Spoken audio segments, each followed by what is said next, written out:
Hey everyone, welcome to the Creek. My name is Jared Miller and I'm the ministry lead here. As we start into this next phase of ministry here at the Creek, we've been reflecting on all the things that we've been learning. We've been reflecting on what it means to simply have digital ministry, what it means to make content that is designed to disciple heads, hearts, and hands. We've been thinking about what it means to gather, and we've been thinking about what our approach to ministry is going to be. We've answered some of those questions here on this channel in videos of different kinds. We've talked about our mission, our vision, our values. We've talked about what we want to see from the Creek in the future. We've talked about where we want to go, but most of what we've done has been scattershot. As we wind down one series, looking particularly at Nehemiah, we're going to be picking up another series shortly that walks through the story of God. We've been focused on this idea of helping people find themselves in God's story. It's been what's animated our mission, and it's one of the phrases that you're going to hear a lot from us, and so we wanted to use that space to take some time to talk about that story. But more than that, we wanted to use this space every other week to give you some space and some ideas and some things to talk about as you gather in your AfterWords groups. And so we wanted to use this time this week, and we'll start next week with the first part of this series, a chance to talk about the question, why do we gather in church? Why do we have this thing that we call church? So much of our assumption about church is based on the last 100 years of history, particularly here in Canada, the separation between Sunday morning and the rest of the week.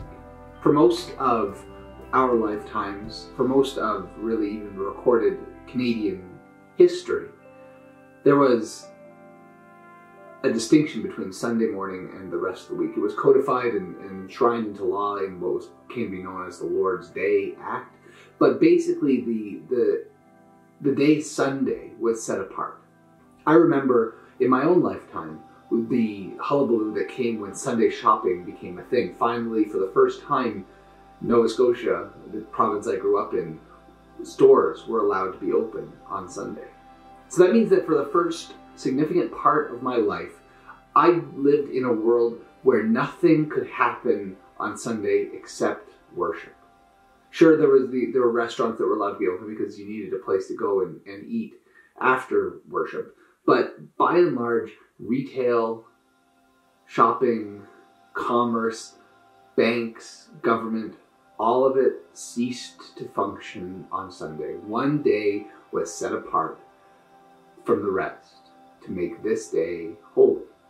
And that doesn't sound like a bad thing. That on its face sounds like something that Christians and people who are exploring the story of God should absolutely do. It's right there in some of the earliest language of the Bible. Remember the day of the Lord and keep it holy. It's there in the Hebrew Bible. It's there in the Christian Bible. It was there in the early church. It was there in the era of Christendom. But I want to take a second and reflect on how significant it was that at some point a law had to be written into Canadian culture, into our social imaginary, to make it the point and the practice of all Canadian people that Sunday was going to be a day set apart. What this tells me is that up to that point, there was a practice of not setting Sunday apart, that something different was happening, that other habits had been developed, and the government, influential people, and church leaders wanted to make the case that Sunday morning was meant for something else, that church mattered.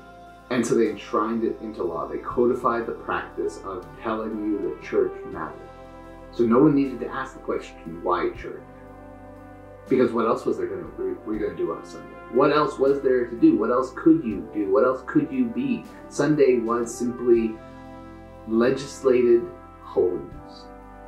As we delve deeper and deeper into a secular age, as we find ourselves swimming more and more in the water of a world that doesn't even consider God, doesn't even ask the question of God, the idea of Sunday morning as an option is increasingly less likely. The idea that you would go to church, that you would be part of a church, is no longer an assumption that we make. How many of your coworkers, how many of your friends, your colleagues, how many of the people that you know, your neighbors, your cousins, your children, your parents, how many of them make Sunday a priority because they can? How many of them make Sunday a priority because they want to?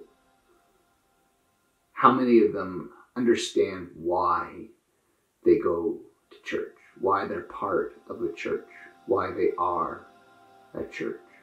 The question why church has fascinated me for a long time, because there's no assumption, there's no benefit, there's no realization that comes from being part of a church anymore. Church is an option, sure, but it's one option among many, and there are so many better things that you and I could do with our time rather than being part of a community of faith that meets early on a Sunday morning.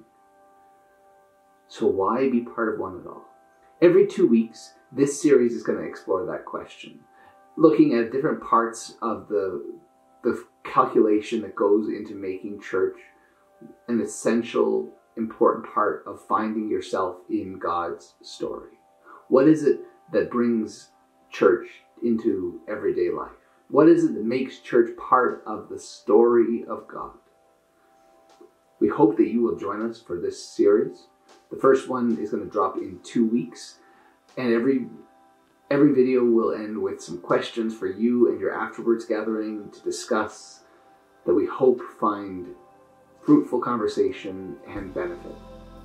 The best way to make sure that you get those videos is to be subscribed to our YouTube channel or to click in the description to this video and download our app. We would love to see you on there. We have a community of people who are reading the story of Nehemiah together, and we hope that you'll join us in that. For now, take care of yourselves and take care of each other. We will see you soon.